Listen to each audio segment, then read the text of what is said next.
वरफ़अना लका ज़िक्रक, और क्या हमने आपके नाम को, आपके जिक्र को बुलंद नहीं कर दिया? कौन कहता है कि आपके इंतकाल के बाद आपका नाम मिट जाएगा? ना इस्लाम मिटेगा ना आपका नाम मिटेगा। कौन कहता है? जब तक लोग इस दुनिया में वुजू बनाते रहेंगे और वुजू बनाते वक्त बिस्मिल्लाह कहेंगे, तो वुजू के बाद की दुआ में वो आपका नाम लेंगे, अशहदु अल्ला इलाहा इल्लल्लाह व अशहदु अन्ना मुहम्मदन अब्दुहु व रसूलुहु। आपका नाम लिया जाता रहेगा। और ये हम और आप सब जानते हैं कि 1400 साल का जमाना गुजर चुका है, आज तक वुजू हो रहा है और कयामत की सुबह तक इंशाअल्लाह वुजू होता रहेगा। और वुजू के बाद की दुआ में मुहम्मदुर रसूलुल्लाह का नाम लिया जाता रहेगा। अलम नशरा लका सदरक व वज़अना अन्का विज़रक अल्लज़ी अनक़ज़ ज़हरक व रफ़अना लका ज़िक्रक। क्या हमने आपके जिक्र को, हमने आपके नाम को बुलंद नहीं कर दिया? जब तक वुजू बनता रहेगा और वुजू बनाया जाता रहेगा, आपका नाम भी लिया जाता रहेगा। यानी वुजू कयामत की सुबह तक बनता रहेगा, तो कयामत की सुबह तक आपका नाम लिया जाता रहेगा। कौन कहता है कि आपके इंतकाल के बाद आपका नामो निशान मिट जाएगा? मस्जिद की बुलंदी पर खड़े होकर जब मेरा कोई बंदा अजान देगा और अजान के कलमात बुलंद करते हुए जहां मेरी उबूदियत का ऐलान, जहां मेरी माबूदियत का ऐलान करेगा, जहां मुझे अल्लाह मानने का ऐलान करेगा, अशहदु अल्ला इलाहा इल्लल्लाह, जहां वो मेरी वहदानियत का इकरार करेगा, कसम है मुझे अपने इज्जत व जलाल की, उसकी अजान उस वक्त तक मुकम्मल नहीं होगी जब तक कि वो मेरे नाम के बाद आपका नाम न ले ले। अशहदु अन्ना मुहम्मदर रसूलुल्लाह, जब तक वो आपके नाम के, मेरे नाम के बाद आपके नाम का जिक्र न कर दे, उसकी अजान भी मुकम्मल नहीं होगी। कौन कहता है कि आपके इंतकाल के बाद आपका नामो निशान मिट जाएगा? जब तक कायनात के, इस कायनात अर्ज़ी पर मेरा नाम लिया जाता रहेगा, आपका नाम भी लिया जाता रहेगा, और आजान कयामत की सुबह तक होती रहेगी, तो आपका नाम भी कयामत की सुबह तक लिया जाता रहेगा। कौन कहता है कि आपके इंतकाल के बाद आपका नाम मिट जाएगा? अजान ला इलाहा इल्लल्लाह पर खत्म तो हो जाएगी, मेरे नाम पर अजान खत्म तो हो जाएगी, लेकिन अजान के बाद की दुआ में मेरा बंदा आपका नाम लेगा। अल्लाहुम्मा रब्ब हाज़िहि दावति ताम्मा व सलातिल काइमा आति मुहम्मदनिल वसीला वल फजीला। वो अजान के बाद की दुआ पढ़ेगा तो आपका नाम लेगा। अरे मेरे हबीब, कौन कहता है कि आपका नाम व निशान मिट जाएगा? इन्ना आतैना कल कौसर, हमने आपको खैर कसीर से नवाजा है, हमने आपको खूबियों और भलाइयों से नवाजा है। इतनी खूबियां और इतनी भलाइयां हमने आपके झोले में, आपके दामन में डाल दी हैं कि कोई उनको गिन ही नहीं पाएगा। आपका नामो निशान मिट ही नहीं सकता है। कौन कहता जब तक मेरा नाम बाकी रहेगा आपका नाम भी मेरे नाम के साथ चलता रहेगा? मेरे भाइयों, ये अल्लाह रब्बुल आलमीन अपने नबी को इशारा कर रहा है, इन्ना आतैना कल कौसर, हमने आपको खैर कसीर से नवाजा। अजान के बाद की दुआ भी कयामत तक पढ़ी जाती रहेगी, तो नबी का नाम भी लिया जाता रहेगा। चलिए मस्जिद में आ गए, नमाज पढ़िए। अरे मेरे नबी, कौन कहता है कि आपका नाम वो निशान मिट जाएगा? जब तक दुनिया में नमाज कायम रहेगी और नमाज पढ़ी जाती रहेगी, आपके नाम का जिक्र भी होता रहेगा। अगर मेरा बंदा अल्लाहु अकबर कहकर अगर खड़ा हो जाएगा और मेरा नाम लेकर मेरी किबरियाई बड़ाई का ऐलान करके खड़ा होगा और मेरी हम्दो सना बयान करेगा, अल्लाहुम्मा बाइद बैनी व बैना खताया या सुब्हानक अल्लाहुम्मा व बिहम्दिका व तबारक अस्मुका व तआला जद्दुका अल्हम्दुलिल्लाहि रब्बिल आलमीन अर्रहमानिर रहीम मालिक यौमिद्दीन। जहां वो हालत क़याम में मेरी किबरियाई, मेरी बड़ाई, मेरी हम्द व सना बयान करेगा, कसम है मुझे अपने इज्जत व जलाल की, उसकी नमाज उस वक्त तक मुकम्मल नहीं होगी जब तक कि वो अत्तहियात में बैठकर आपका नाम न ले ले, अस्सलामु अलैका अय्युहन नबी और अशहदु अल्ला इलाहा इल्लल्लाह व अशहदु अन्ना मुहम्मदन अब्दुहु व रसूलुहु। अल्लाहुम्मा सल्लि अला मुहम्मद, अल्लाहुम्मा बारिक अला अला मोहम्मद, जब तक वो आपके नाम का जिक्र न कर दे, आप पर दरूद न भेजे, आपकी रिसालत का इकरार न कर ले, तब तक उसकी नमाज भी मुकम्मल नहीं हो सकती है। इन्ना आतैना कल कौसर, ऐ मेरे नबी कौन कहता है कि आपका नाम निशान मिट जाएगा? हमने आपको खैर कसीर से नवाजा है, हमने आपको बहुत सी खूबियों से और बहुत सी भलाइयों से नवाजा है। कौन कहता है कि आपके इंतकाल के बाद आपका नाम मिट जाएगा? ये खूबियां, ये भलाइयां अल्लाह रब्बुल आलमीन ने मोहम्मद रसूलुल्लाह सल्लल्लाहु अलैहि वसल्लम को दी हैं। देख लीजिए आप, कितना नाम लिया जाता है मोहम्मद रसूलुल्लाह सल्लल्लाहु अलैहि वसल्लम का। 1400 साल के बाद आज भी किसी मुल्क के बादशाह का नाम सिर्फ उसकी जिंदगी में लिया जाता है, या अच्छे काम किए हैं तो अच्छे अंदाज में उसके मरने के बाद भी कभी कभी, और बुरे काम किए हैं तो बुराइयों के साथ कभी कभी, लेकिन सिर्फ उसी मुल्क के लोग जिस मुल्क का वो बादशाह रहा है, बस। लेकिन 1400 साल गुजर जाने के बाद मोहम्मदुर रसूलुल्लाह को इस दुनिया से रुखसत हुए 1400 साल गुजर गए। 1400 साल के बाद सिर्फ हिंदुस्तान ही में नहीं, सिर्फ पाकिस्तान और बांग्लादेश में ही नहीं, बल्कि पूरी दुनिया के अंदर चले जाइए, वर्ल्ड का रिकॉर्ड देखिए, आज भी सारी दुनिया के मुसलमानों पर, आज भी सारी दुनिया के मुसलमानों के दिलों पर मोहम्मदुर रसूलुल्लाह सल्लल्लाहु अलैहि वसल्लम हुकूमत करते हुए नजर आएंगे। इतना बड़ा हुक्मरान जिसकी हुक्मरानी इंतकाल के 1400 साल के बाद भी चल रही हो, और इंशाअल्लाहुल अजीज कयामत की सुबह तक उसकी हुकूमत हमारे दिलों पर चलती रहेगी। एनसाइक्लोपीडिया ऑफ ब्रिटानिका का क्रिश्चियन राइटर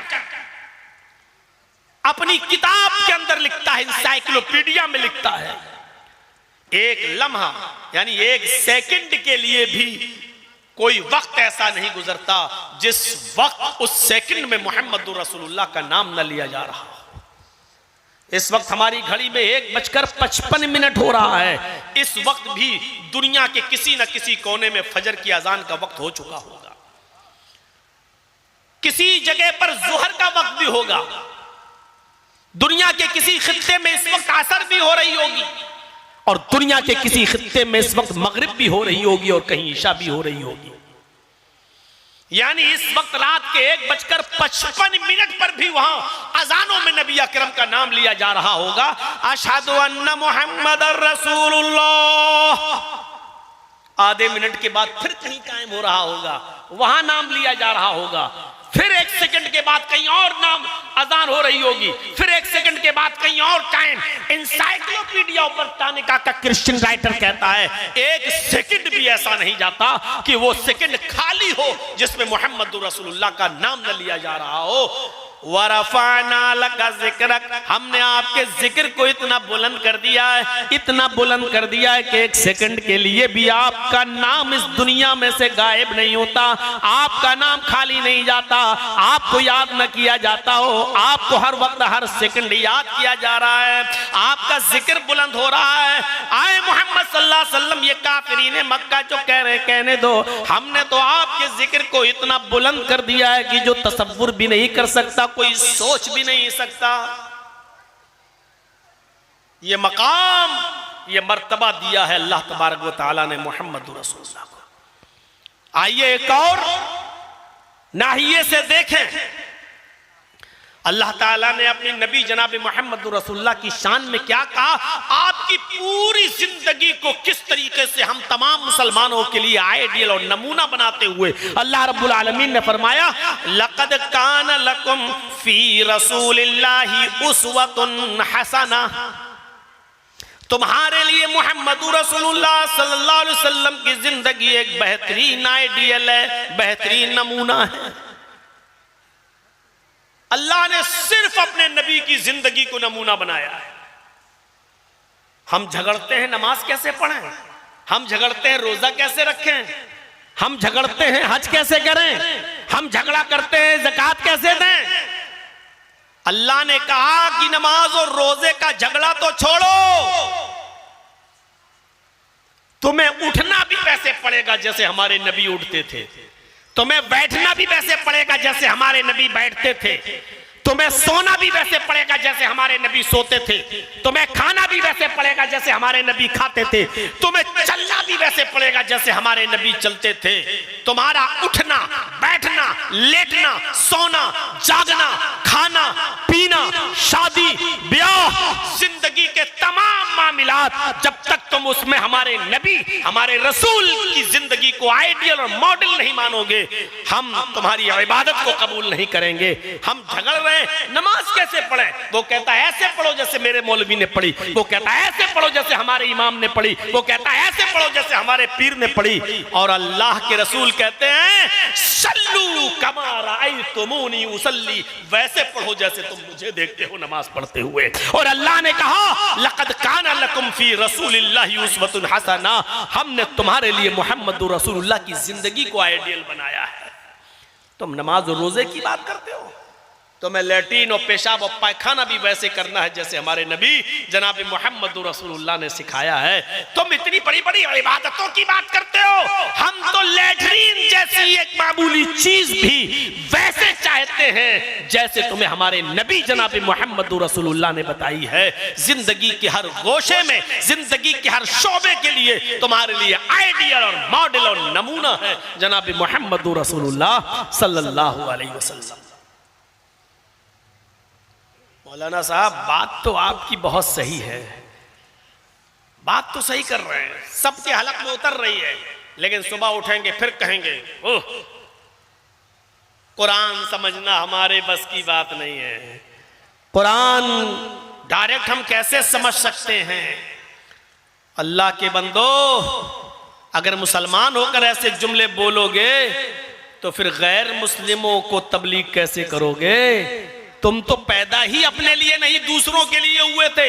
कुंतुम खैरा उम्मतिन उखरिजत लिन्नास, अल्लाह ने कहा मोमिनो तुम एक बेहतरीन उम्मत हो क्योंकि तुम्हें दूसरे लोगों के लिए पैदा किया गया है। जो कौम दूसरों की इमामत के लिए पैदा हुई थी, जो कौम दूसरों को दावत और तबलीग के लिए पैदा हुई थी, अफसोस है कि मौलाना जर्जीस को आज अपनी ही कौम के लोगों को समझाना पड़ रहा है और टोपी पहन के बैठे हुए लोगों में तबलीग करना पड़ रही है। जो कौम दूसरों को तबलीग के लिए पैदा हुई थी, जो कौम दूसरों को राह रास्त पे लाने के लिए पैदा हुई थी, दूसरों तक इस्लाम पहुंचाने के लिए पैदा हुई थी, आज इससे बड़े अफसोस की बात क्या होगी कि आज हमें मुसलमानों को समझाना पड़ रहा हो और हमें मुसलमानों में दावत और तबलीग का फरीजा अंजाम देना पड़ रहा हो।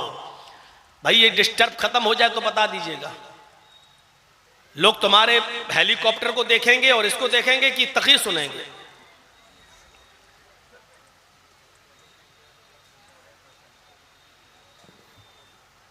बस हो गए, जन्नतुल फिरदौस में जाओगे अब सीधे। तो मेरे भाइयों, मैं अर्ज यह कर रहा हूं, हमें और आपको समझना चाहिए कि पहले रसूल के मकाम को समझें। रसूल है कौन? उनकी हैसियत क्या है? क्या ऐसी कोई शख्सियत है जिस पर इत्तेफाक किया जा सके मोहम्मद रसूलुल्लाह को छोड़कर? कोई बात होगी, हमारे चाहने वाले और हमारे मुरीद कहेंगे कि मौलाना जर्जीस की बात मान लो, दूसरे मौलाना के मुरीद कहेंगे नहीं हमारे मौलाना ने सही कहा उसकी बात मान लो। एक कहेगा मेरे बुजुर्ग की बात मानो वो सही, दूसरा कहेगा नहीं मेरे बुजुर्ग की बात मानो वो सही। मेरे भाइयों ये इख्तिलाफ तो रहेगा। तुम्हारे बुजुर्ग को मैं अपना बुजुर्ग नहीं मानता, मेरे बुजुर्ग को आप अपना बुजुर्ग नहीं मानते, तुम्हारे मौलवी की बात मैं नहीं मानता, मेरे मौलवी की बात आप नहीं मानते। ठीक है ये इख्तिलाफ चलेगा, लेकिन फिर फैसला करेगा कौन? कोई एक शख्सियत तो ऐसी होनी चाहिए जिसको आप भी माने हम भी माने और जिस पर सब लोग आंख बंद करके फैसला कर ले कि नहीं नहीं इनकी बात मानेंगे। नहीं ये हमारे भी हैं और आपके भी हैं, ये आपके भी बुजुर्ग हैं और हमारे भी बुजुर्ग हैं। मुझे बताओ ऐसी शख्सियत सिवाय मोहम्मद रसूलुल्लाह के कोई है?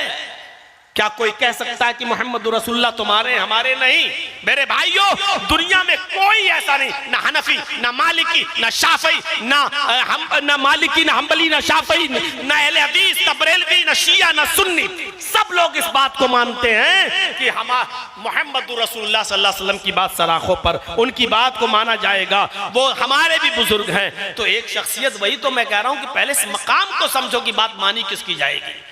तुम बात करते हो नमाज और रोजे कैसे रखे जाओ, पढ़े जाएं।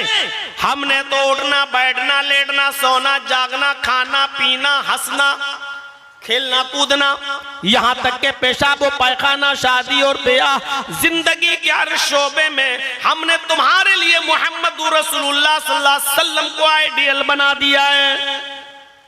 यही वजह है कि अल्लाह के नबी सल्लल्लाहु अलैहि वसल्लम ने फरमाया, जब तुम कहीं पेशाब और लेटरिन कज़ाए हाजत की जरूरत पेश आ जाए तो इतनी दूर चले जाया करो कि जहां कोई नजर ना आए और दरख्तों की आड़ में बैठकर तुम अपनी जरूरत से फारिग हो जाओ।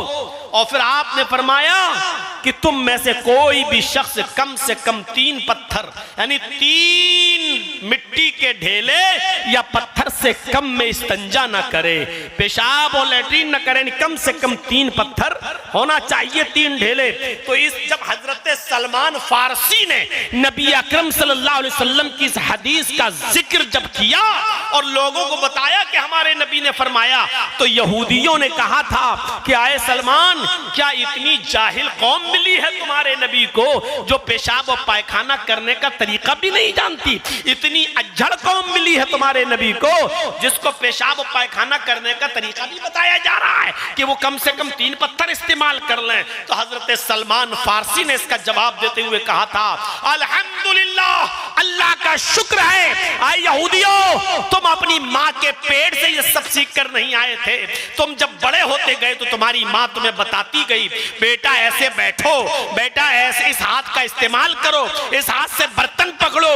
तुम अपनी माँ के पेट से सीख के नहीं आए। अल्लाह का शुक्र है कि मुझे ऐसा रसूल मिला जो माँ बाप की तरह हम पर शफकत करता है, और माँ बाप जिस तरीके से उंगली पकड़ के चलना अपने बेटे को सिखाते हैं, अपनी औलाद को सब कुछ, उसी तरीके से हमारे नबी हमें बताते हैं कि ऐसे पानी पियो, ऐसे खड़े होकर चलो, और लेटरिन की जरूरत हो तो इतनी दूर चले जाओ कि कोई देख ना सके, और बाएं पैर पर जोर देकर बैठो, और फिर अल्लाहुम्मा इन्नी अऊज़ु बिका मिनल खुब्सी वल खबाइस पढ़ो। और यह भी फरमाया कि अगर पानी न मिल सके तो 3 ताक ढेलों का कम से कम इस्तेमाल करो इस्तिंजे के लिए। अल्लाह का शुक्र है कि माँ बाप की तरह हमें सिखाने वाले नबी मिले हैं। मेरे भाइयों, जिस नबी ने हमें पेशाब और पायखाना करने तक का तरीका बताया हो, उसने हमें नमाज नहीं बताई होगी, उसने हमें रोजा नहीं बताया होगा, उसने हमें हज नहीं बताया होगा, उसने हमें ज़कात देने का तरीका नहीं बताया होगा, उसने हमें शादी करने का तरीका नहीं बताया होगा, उसने हमें मर्दों की फील्ड क्या है और औरतों की फील्ड क्या है, क्या ये नहीं सिखलाया होगा?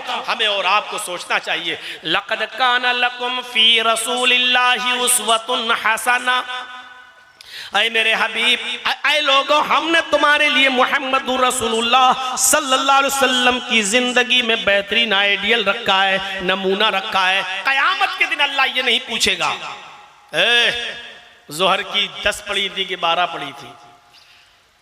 कयामत के दिन अल्लाह ये नहीं पूछेगा इशा की 7 पढ़ी थी कि 17 पढ़ी थी। कयामत के दिन अल्लाह ये नहीं पूछेगा तरावी 20 पढ़ी थी कि 8 पढ़ी थी। मैं किसी चीज को ना सही कह रहा हूं, ना गलत कह रहा हूं, ना मैं मुफ्ती हूं। इतना जो मैं बस जो बताना चाह रहा हूं कोई आदमी अपने ऊपर न ले। कयामत के दिन अल्लाह ये नहीं पूछेगा। कयामत के दिन अल्लाह ये कहेगा कि तूने ये नमाज उस तरह पढ़ी या नहीं जिस तरह मेरे नबी जनाब मोहम्मद रसूलुल्लाह सल्लल्लाहु अलैहि वसल्लम ने बताई है। इसलिए कि मैंने आइडियल और नमूना किसी मुल्ला मौलवी पीर वली इमाम मुहद्दिस को नहीं बनाया था, हमने आइडियल और नमूना मोहम्मद रसूलुल्लाह सल्लल्लाहु अलैहि वसल्लम को बनाया था। ये पूछेगा अल्लाह मोहर किसकी है? अमेरिका की मोहर लगा दो अपने नोट पर, जबकि करेंसी वहां की महंगी है। आपके मुल्क में चल जाएगा वो नोट? नहीं चलेगा। अब आपको इतनी लंबी इतनी स्टैंडर्ड मोहर लगी है अमेरिका की, फिर भी नहीं चल रहा, नहीं चलेगा। क्यों? आपके मुल्क में आपकी करेंसी चलेगी, चाहे उसकी कीमत घटिया ही क्यों ना हो, कम ही क्यों ना हो। मेरे भाइयों, रकातों की तादाद कम ही क्यों ना हो, मोहर चलेगी जनाब मोहम्मद रसूलुल्लाह सल्लल्लाहु अलैहि वसल्लम की। हमें तो ताज्जुब होता है कि लोग अपनी अपनी किताबों में ऐसे मनगढ़ंत किस्से कैसे लिख देते हैं। एक किताब पढ़ रहा था, लिखा हमारे बुजुर्ग एक दिन में 2000 रकातें पढ़ते थे। 2000 रकातें पढ़ते थे। सुभान अल्लाह। और उस किताब में नीचे लिखा है, वहाबड़ो तुम्हारे यहां पर भी कोई ऐसा वली पैदा हुआ है जो एक दिन में 24 घंटे में 2000 रकातें पढ़ता हो। खुश होते हैं लोग ऐसे किस्से और कहानियां सुनकर। मैंने किसी जलसे में कहा था, उसका जवाब देते हुए, अल्हम्दुलिल्लाह ऐसा कोई आदमी हमारे यहां पैदा नहीं हुआ जो एक दिन में 24 घंटे में 2000 रकातें पढ़ता था। ये नमाज थी। आप थोड़ा सा अपने दिमाग पर जोर लगाओ, अल्लाह अकबर। बहुत जल्दी भी पढ़ोगे तो आप कम से कम स्पीड ये तो रखोगे ना, सुभानक अल्लाहुम्मा व बिहम्दिका व तबारक अस्मुका व तआला जद्दुका व ला इलाहा गैरुक, औज़ु बिल्लाहि मिनश शैतानिर रजीम, बिस्मिल्लाहिर रहमानिर रहीम, अल्हम्दुलिल्लाहि रब्बिल आलमीन, अर्रहमानिर रहीम, मालिकि यौमिद्दीन, इय्याका नअबुदु व इय्याका नस्तईन। ये स्पीड तो रखोगे कम से कम, कि ये भी नहीं रखोगे। और फिर आप पढ़ के देखिए, आप 4 रकात आपको 5-6 मिनट से कम नहीं लगेंगे। चलो 1 मिनट की 1 रकात मान लो, तो 4 रकातें कितनी हो गई? 4 मिनट। अब आप जोड़ लीजिए 1 घंटे में कितनी हुई? 60 रकात। जब 1 घंटे में 60 हुई तो 24 घंटे में कितनी होंगी? 1 मिनट की 1 रकात भी मान लो तो 24 घंटे में 1440 के आसपास हो रही है, 1500 मान लो। जब 1 मिनट की 1 रकात आप पढ़ेंगे तब 24 घंटे में 1400, 1450, 1500 हो रही हैं। और हजरत पढ़ते कितनी हैं? 2000। अब इनसे पूछो कि तुम नमाजें पढ़ रहे थे या बाबा रामदेव वाली एक्सरसाइज कर रहे थे?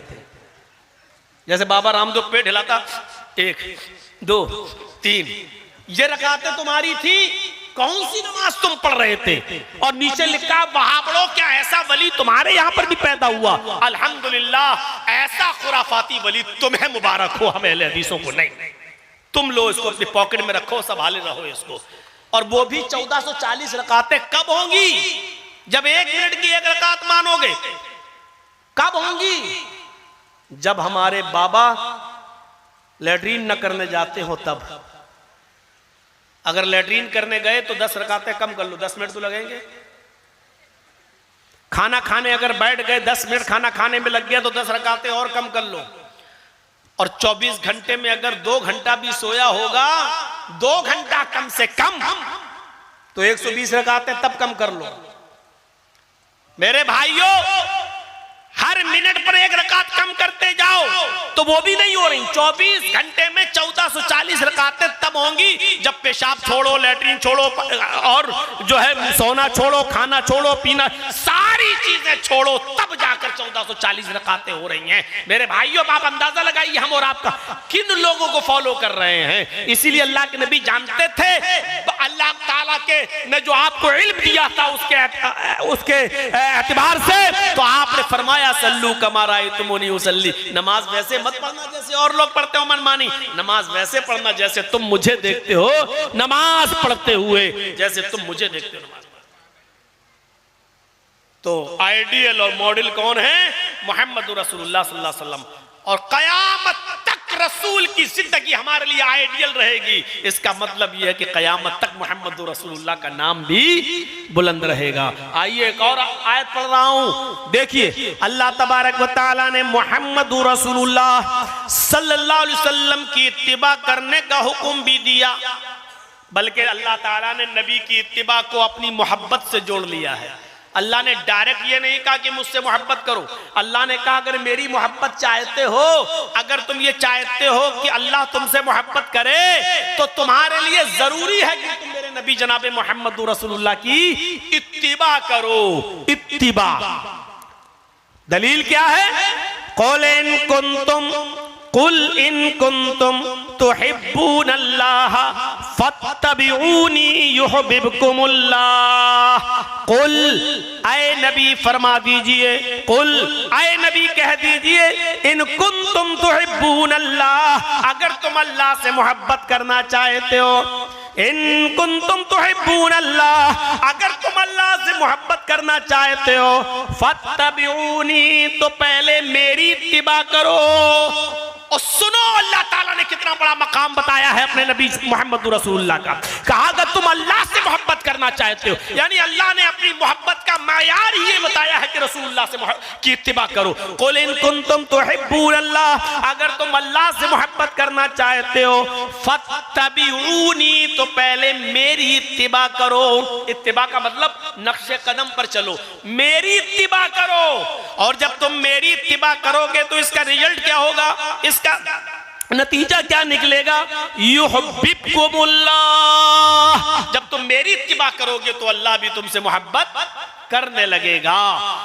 अल्लाह ताला ने अपनी मोहब्बत का मायार यही बताया है कि तुम मेरे रसूल की इत्तिबा करो। जब तक तुम मोहम्मद रसूलुल्लाह की इत्तिबा नहीं करोगे अल्लाह भी मोहब्बत नहीं करेगा। दुनिया में कितने लोग, कौन ऐसा मुसलमान है जो चाहे कि अल्लाह हमसे मोहब्बत नहीं करे? कोई ऐसा है जो चाहता है? और जिस दिन अल्लाह मोहब्बत करना छोड़ देगा मेरे भाइयों, दुनिया के अंदर कोई एक घूंट पानी भी पी पाएगा क्या? अल्लाह की बनाई हुई जमीन पर एक सेकंड भी वो कदम रख सकेगा? नहीं रख सकता है वो, अगर अल्लाह गज़बनाक हो जाए और अल्लाह गुस्सा हो जाए। तो अगर चाहते हो कि अल्लाह तुमसे मोहब्बत करे, अगर चाहते हो कि अल्लाह तुमसे मोहब्बत करने लगे, तो उसके लिए जरूरी है कि पहले हम सब जनाब मोहम्मद रसूलुल्लाह की इत्तिबा करें। और क्लियर कर दिया, जब तक तुम रसूल की इत्तिबा नहीं करोगे, मेरे हबीब की इत्तिबा नहीं करोगे, अल्लाह भी तुमसे मोहब्बत नहीं करेगा।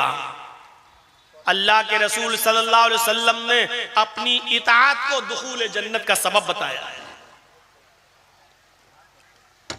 अपनी इताअत को, रसूलुल्लाह की इताअत भी, अभी इत्तिबा हो गई है, अल्लाह ने इत्तिबा बता दी कि इत्तिबा किसकी करना है, रसूलुल्लाह की। और रसूलुल्लाह सल्लल्लाहु अलैहि वसल्लम ने फरमाया कि इताअत मेरी करोगे तो जन्नत में दाखिल होगे।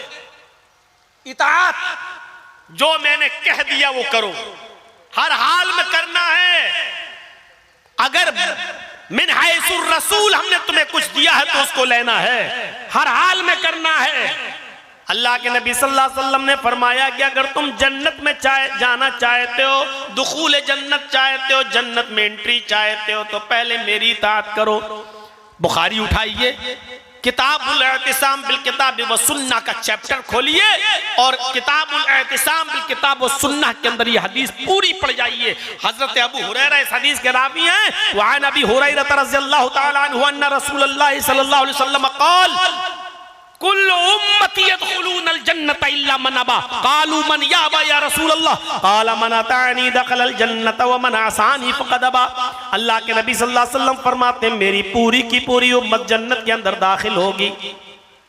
कुल्लु उम्मती यदखुलूनल जन्नह, मेरी पूरी उम्मत जन्नत के अंदर दाखिल होगी, इल्ला मन अबा, लेकिन वो दाखिल नहीं होगा जिसने मेरा इनकार किया।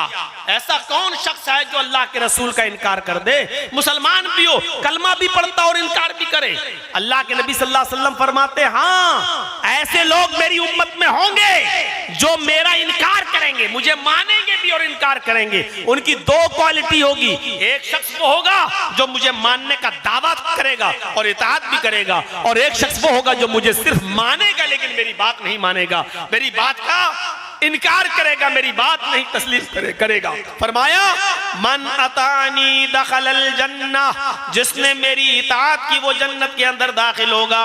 व मन आसानी फ़क़द अबा, और जिसने मेरी नाफरमानी की उसने मेरा इनकार किया।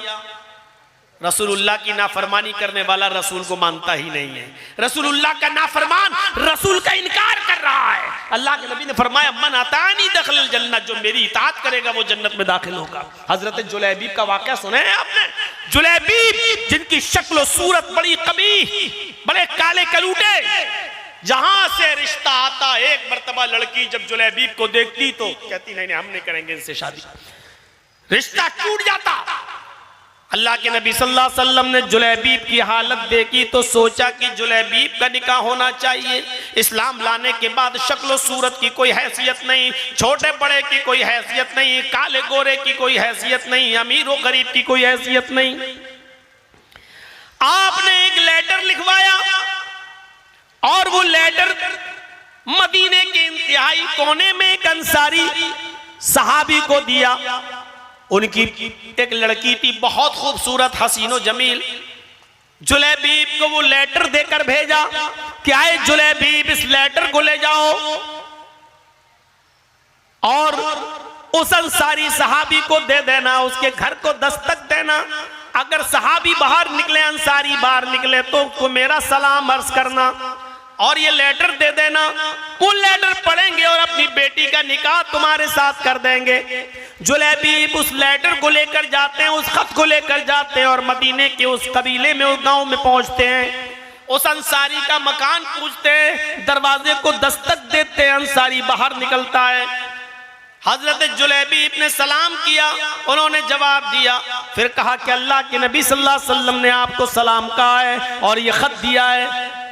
उस अंसारी ने जब उस खत को पढ़ा तो आग बगूला हो गया, कहने लगा जुलैबीब तुम्हारी हिम्मत कैसे हुई मेरे दरवाजे पर आने की? अपनी बेटी का निकाह मैं तुम्हारे साथ कर दूं? मेरी चांद जैसी खूबसूरत बेटी, मेरी चांद जैसी हसीन और जमील बेटी, और तुम अपनी शक्ल सूरत भी किसी आईने में देख कर आए हो और मैं अपनी बेटी का निकाह तुम्हारे साथ कर दूं? नहीं हो सकता है। जुलैबीब ने कहा कि मुझे तो अल्लाह के रसूल ने भेजा है और कहा है कि ये लेटर दे देना, मैंने तो ये खत दिया है, बाकी आप समझ लें। ये आवाज उस बेटी के कानों में भी जाती है जो घर के अंदर से सुन रही थी। उसने अपने बाप को आवाज दी और कहा अब्बू जरा लेटर देखें। उसने उस खत को पढ़ा और पढ़ने के बाद कहने लगी, अरे अब्बू जान, इस लेटर में तो सबसे पहले जो लफ्ज लिखा हुआ है, जो अल्फाज लिखे हुए हैं, वो ये लिखा हुआ है कि हाज़िही रिसालतुम मिन जानिब मुहम्मद रसूलिल्लाह सल्लल्लाहु अलैहि वसल्लम, कि ये लेटर, ये खत तुम्हें मोहम्मद अल्लाह के रसूल सल्लल्लाहु अलैहि वसल्लम की तरफ से दिया जा रहा है। इस लेटर के लफ्ज ये नहीं है, अल्फाज ये नहीं है हाज़िही रिसालतुम मिन मोहम्मद इब्न अब्दुल्लाह, इसमें ये नहीं लिखा कि मोहम्मद इब्न अब्दुल्लाह की तरफ से दिया जा रहा है। इस लेटर में लिखा है कि ये खत तुम्हें मोहम्मदुर रसूलुल्लाह, अल्लाह के रसूल की तरफ से दिया जा रहा है। आए अब्बू जान, ये लेटर मोहम्मद इब्न अब्दुल्लाह ने नहीं, मोहम्मदुर रसूलुल्लाह ने दिया है। और रसूलुल्लाह का मतलब ये है कि उनकी हर बात को मानना हमारी जिम्मेदारी है। हाँ, अगर मोहम्मद इब्न अब्दुल्लाह की हैसियत से देते तो हम ठुकरा देते, छोड़ भी देते कि कोई गुनाह नहीं, लेकिन ये तो रसूलुल्लाह लेटर दे रहे हैं। आपकी दो हैसियतें, आपने मोहम्मद रसूलुल्लाह की हैसियत से ये लेटर दिया है। आए अब्बू जान, अगर आप मेरा निकाह जुलैबीब से नहीं करेंगे तो मैं अपने आप को जनाब मोहम्मद रसूलुल्लाह के सामने पेश कर दूंगी और कहूंगी कि मेरी पूरी जिंदगी आप पर निछावर है, आप जो हुक्म देंगे मैं करने के लिए तैयार हूं। आए मेरे अब्बू, इस्लाम लाने के बाद मैं अपनी मर्जी की मालिक तो न रही, इस्लाम लाने के बाद मैं अपने दिल की मालिक तो न रही। इस्लाम लाने का मतलब ये है कि मैंने अपनी लगाम जनाब मोहम्मद रसूलुल्लाह के हाथों में दे दी है।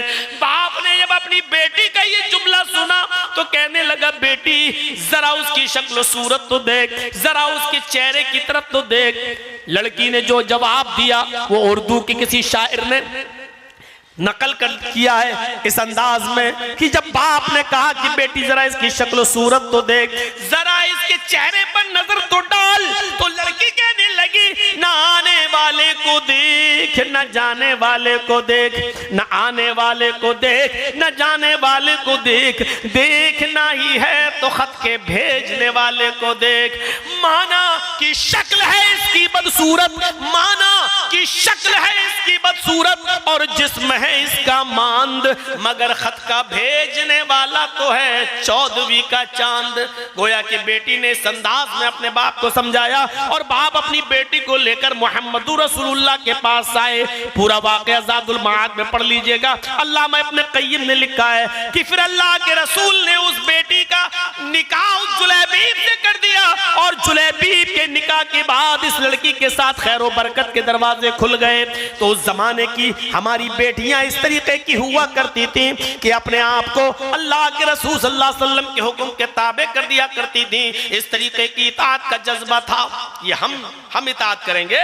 ये 250, 300 आदमियों को शादियों में ले जाकर ये बाराती, ये चोरों को, डाकुओं को ले जाने वाले, ये बेचारे ये चले हैं आज इनको समझाते हुए 25 सालें हो गई हैं, 25 सालें। लेकिन जो पहले था वही अब था, वह जो पहले था। कोई पूछे कि जर्जी साहब आपने सबसे पहली तकरीर कब की? और अब मैंने सबसे पहली तकरीर की थी बंबई के अंदर। उस वक्त मेरी उम्र थी 17 साल 10 महीना, बाल ठाकुरे के खिलाफ। और जब उसने कहा था ना कि हरे रंग पे पाबंदी लगा दो, मुख्तार अहमद नदवी की सदारत थी, बांद्रा में जलसा था, कॉन्फ्रेंस थी, सब हिंदू सब थे उसमें, देवबंदी, बरेलवी, शिया, सुन्नी सब। तो बाल ठाकुरे ने कुछ कह दिया था कि मोहम्मद अय्याश, मक्कार, ये इस तरीके के जुमले बोले थे उसने कि एक बीवी से पेट नहीं भरा तो 11-11 बीवी रखता था, और जब मैं देश का प्रधानमंत्री बनूंगा तो हरा रंग बंद कर दूंगा, ये मुसलमानों का रंग है, इस्लामी रंग है, और मैं इस पे पाबंदी लगा दूंगा। तो उस वक्त मुझे लोग लेके गए, मैं बंबई में प्रोग्राम में नहीं गया था, लेकिन मैं वहां था। तो नदवी साहब कहने लगे, मुख्तार साहब चलिए तुम अच्छा बोल लेते हो तो 10 मिनट का टाइम तुम्हें भी दिलवा देंगे बोलने के लिए। तो मैं गया, लेकिन इत्तेफाक ये था कि उधर भी सबसे बाद में हमको टाइम मिला जैसे आज मिल रहा है। 17 साल 10 महीने का था मैं। तो जब मैंने तकरीर शुरू की, सब लोग तो ऐसे ही बोल रहे थे, ये उबैदुल्लाह खाज़मी वगैरह सब थे उसमें, तो ये सब ऐसे ही बोल रहे थे, ठाकुर जी माफी मांगे, ठाकुर जी माफी मांगे, उनको ऐसा नहीं बोलना चाहिए, हमारे नबी की शान में गुस्ताखी हुई है, जब तक माफी नहीं मांगेंगे एहतजाज होते रहेंगे, जुलूस निकलते रहेंगे। और मेरे अंदर उतनी अकल वकल नहीं थी। 17 साल 10 महीना जब मेरा नंबर आया तो मैंने 8 मिनट का टाइम क्या बोलूंगा मैं, नहमदु व नुसल्ली अला रसूलिल करीम, इसी में 1-2 मिनट निकल गए। अब 6 मिनट की तकरीर में मैंने कहा कि हमारे नबी की तो 11 बीवी थी, जिनका जिक्र 7 तो बीवी थी, और 11 और एक मारिया किप्तिया को जोड़ लो जो बांधी थी तो 12। तो आपको 12 बीवी रखने वाला, 11 बीवी रखने वाला अय्याश नजर आ रहा है। बस मैंने उसमें कह दिया था कि हमारे ठाकुर जी जरा ये बताएं कि महाभारत में लिखा है कृष्ण जी की जो है, कृष्ण कन्हैया की 16,108 है, उनके बारे में तुम्हारा क्या ख्याल है? अगर 11 बीवी रखने वाला अय्याश है तो 16,108 रखने वाला, और बांसुरी बजाते सबको इकट्ठा कर लेते, अपने पास बिठा लेते, और कहा जाता चारों तरफ गोपियां बीच में कन्हैया, इसके बारे में क्या ख्याल है? अब पुलिस वाले सतर्क हो गए, ये क्या बोल रहा है, ये क्या, सब चारों तरफ। अब मुझे इतनी अकल कहां, मैंने कहा चले हैं इस्लामी रंग, हरे रंग पे पाबंदी लगाने की बात। अरे कितने हरे रंग पे पाबंदी लगाओगे? हमने कहा लौकी खाते हो वो हरे रंग की, पालक खाते हो वो हरे रंग का, परवल खाते हो वो हरे रंग का, हरा धनिया खाते हो वो हरे रंग का, हरी मिर्च खाते हो वो हरे रंग का, जितने भी पेड़ पौधे और घास है वो सब हरे रंग की। मैंने कहा ठाकुर जी लाल रंग को कैसे और हरे रंग को कैसे मिटाओगे, और लाल रंग को कैसे तुम स्थापित करोगे? अगर हरे रंग को मिटाओगे तो लौकी खाना छोड़ो, पालक खाना छोड़ो, हरी सब्जी खाना बंद करो, और लाल रंग तो एक ही होता है, या तो टमाटर खाओ या वो खाओ जो हम लोग खाते हैं। बस इतना ही बोला और उसी वक्त पकड़ लिया गया वहीं पर, हट चलो। और उस वक्त इतना पतला दुबला था कि वो हथकड़ी भी मेरी हाथ से निकल जाती थी, ऐसे वो डालता था वो निकल जाती थी। और 24 घंटे हमको रखा वहां दादर के लॉकअप में, और वो तो फाइनल तो हो रहा था लेकिन बच गया, 2 महीने कम था, नाबालिग निकला, इसलिए हमको जेल तक नहीं पहुंचाया गया। तो मेरे भाइयों 17 साल 10 महीने वो मेरी पहली तकरीर थी। उसके बाद से जब कर रहे हैं तो आज मेरी 45-46 ईयर, अब यहां से आप अंदाजा लगा लो कि कितने साल का जमाना गुजर चुका है। अब 46-45 के बाद अब आप जोड़ लो 18 से इतने सालों से मैं तकरीरें कर रहा हूं। अब कोई आदमी अगर मुझसे पूछे कि जर्जी साहब इतने जलसे आपने किए, इतनी कॉन्फ्रेंसें की, कितना फर्क आपको इन जलसों से मिला है और इन इजलास में आपने क्या सीखा और कितना फर्क नजर आया, तो मैं कहूंगा 0। अभी तक कोई फर्क नहीं पड़ा। जो आज से 25-30 साल पहले जो जहेज चलता था, आज भी वही जहेज। 20-25 साल पहले जो बारातियों, चोरों, डकैतों की जो पूरी टीम जाती है लड़की वालों के घर ठूसने के लिए, हम खाने के लिए नहीं बोलेंगे, ठूसने के लिए जाती है, जो पहले था वो आज भी है। मेरे भाइयों, जो पहले साइकिल चलती थी अब मोटरसाइकिल चलने लगी, पहले थोड़ा मोटरसाइकिल चलती थी अब फॉर्च्यूनर 4 व्हीलर चलने लगी, तरक्की और हुई है। अगर कोई नंबर पूछना चाहे कि जर्जी साहब कितना नंबर दोगे, समाज को कितनी इस्लाह हुई, तो मैं कहूंगा 100 में 0। कोई फर्क नहीं पड़ा। बस इतना जरूर कहूंगा कि थोड़ी सी ताजगी आ जाती है, ईमान में थोड़ा सा मिजाज बदल जाता है हमारा और सोचने पर मजबूर हो जाते हैं, लेकिन अभी हैं वही हम जहां पहले थे, कोई फर्क नजर नहीं आया। अभी तकरीर खत्म होगी, अब आप अपने मोहल्ले की मस्जिद देखिएगा कि फजर में कितने नमाजी, अगर मस्जिद रमजान की तरह भर गई तो समझना जलसा आपका कामयाब, और रोजाना जितने आदमी रहते थे उससे भी कम हो जाएं तो समझ लेना कि आप जलसे में खालियात आए और खालियात गए। आपने आंखें फोड़ी हैं, आपको कुछ सवाब नहीं मिलेगा, क्योंकि जलसे जिस मकसद से होते वो मकसद ही पूरा नहीं हो रहा है, तो काहे का सवाब, किस बात की नेकी। अभी फजर की आजान और नमाज मस्जिदें बतला देंगी कि इस जलसे का कितना असर हुआ है, इस इजलास का कितना असर हुआ है। आप देख लीजिएगा, बहुत ज्यादा आपको सोचने की जरूरत नहीं, सिर्फ फजर की नमाज पढ़ने के बाद आप खुद सोच लीजिएगा कि कितना असर हुआ है इस इजलास का। आपकी मस्जिदें बता देंगी, आपके मोहल्ले की मस्जिदें बता देंगी कि इस जलसे का कितना असर हुआ है। मौलाना जो बोल रहे थे वही बोलिए, ऐसे तो फिर कोई आदमी जलसा ही नहीं कराएगा। वो आप सोचिए, आपका काम है, ये इताअत थी, ये इताअत अल्लाह के नबी जनाब मोहम्मद रसूलुल्लाह सल्लल्लाहु अलैहि वसल्लम के जमाने में लड़की कह रही कि मुझे है? और वो दौर था, एक औरत आई अल्लाह के नबी के पास, बुखारी पढ़ी है किताबुन निकाह, अल्लाह के रसूल मैं अपने आप को हिबा कर रही हूँ। अल्लाह के नबी ने कहा नहीं। 3 बार उसने कहा, अल्लाह के नबी खामोश रहे। एक सहाबी कहने लगे अल्लाह के रसूल अगर आप निकाह नहीं करना चाहते तो मेरे साथ कर दीजिए ना, मैं करने के लिए तैयार हूँ। अल्लाह के नबी ने उस सहाबी से कहा तुम करोगे? उस औरत से पूछा तुम इसके साथ करोगी? कहने लगी आई तो आपके लिए थी, अगर आप नहीं करना चाहते तो इसके साथ कर दीजिए। आपने फरमाया ठीक है मैं इसके साथ कर देता हूँ तुम्हारा निकाह। आपने उससे पूछा कि हल इंदका शैउन, तुम्हारे पास कोई चीज है, क्या दोगे, यानी मेहर, जहेज नहीं पूछा था लड़की से, औरत से कि कुछ है तेरे पास। आपने उससे पूछा, निकाह पढ़ाने से पहले पूछा क्या इसको क्या दोगे, मेहर है? कहने लगा मा इंदी शैउन, कुछ नहीं है मेरे पास। आपने कहा जाओ अपने घर कुछ लेकर आओ। वो गया और आने के बाद कहता माँ वजद तो शैयन या रसूलुल्लाह, कुछ नहीं मिला मुझे घर पर अल्लाह के रसूल। आपने कहा दोबारा जाओ, इल्तमिस खातम मिनल हदीद, लोहे की अंगूठी मिल जाए तो वही ले आओ। वो दोबारा गया, घर पे आया, कहा अल्लाह के रसूल मेरे घर पे लोहे की अंगूठी भी नहीं है, सोने की नहीं लोहे की। कहा लोहे की अंगूठी भी नहीं हो, चले हो निकाह करने, क्या दोगे तुम अपनी बीवी को मेहर? कहने लगा कुछ नहीं है मेरे पास। मायूस हो गया, जाने लगा। आपने कहा कहाँ जा रहे हो? कहा अल्लाह के रसूल जा रहा हूँ खेती बाड़ी करने, खेत में जा रहा हूँ काम करने। अरे मेरे माँ बाप तो हैं, उनको तो उनकी खिदमत तो मैं ही करता हूँ, जब कुछ है ही नहीं तो निकाह हो ही नहीं सकता, जाऊँ कुछ कमाऊँ कुछ हासिल करूँ। आपने फरमाया इधर आओ, तुम्हें कुरान याद है? कितना याद है? अब देखो घर में कुछ नहीं है, कुछ नहीं है। तो कहा कि कुछ तो होगा। कहा कुछ नहीं, एक लुंगी है, इंदी इज़ारुन या रसूल अल्लाह, अल्लाह के रसूल एक लुंगी है मेरे पास। आपने कहा अच्छा एक लुंगी है, कहाँ? अरे उसी को ले आओ यार, वही दे दो। कहने लगा पुरानी है। आपने कहा बनी रहने दो लेकिन इसको दे दो। कहता अल्लाह के रसूल अगर इसको दे दूंगा तो मैं क्या पहनूंगा, वही पहन के तो सोता हूं मैं। कहा अच्छा तो तुम वो भी नहीं दे सकते हो? कहा आधी फाड़ के दे दूंगा, यानी एक लुंगी का टुकड़ा, आधा टुकड़ा इसको आधा मैं, कम से कम कहीं बिछा के बैठने के काम तो आ जाएगा। अल्लाह के नबी ने कहा फिर आधी लुंगी का वो क्या करेगी, उसके भी तो किसी काम की नहीं रहेगी। अरे देना तो पूरी दो, नहीं तो आधी किस काम की? कहने लगा पूरी तो नहीं दे सकता, फिर मेरे पास कुछ नहीं रह जाएगा घर में। अल्लाह के नबी सल्लल्लाहु, गौर कीजिए, एक लुंगी पुरानी और शादी करने का सपना, शादी करने का ख्वाब, कोई सोच सकता है ये इस्लाम की सादगी पर?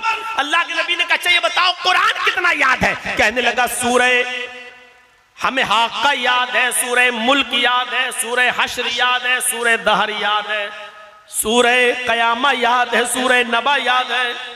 अल्लाह के नबी सल्लल्लाहु अलैहि वसल्लम ने जब उसकी ज़बान से ये सूरतों के नाम सुने तो आपकी आंखों में आंसू आ गए। रोते हुए कहते हैं कि इतनी सूरतें तुम्हें याद हैं?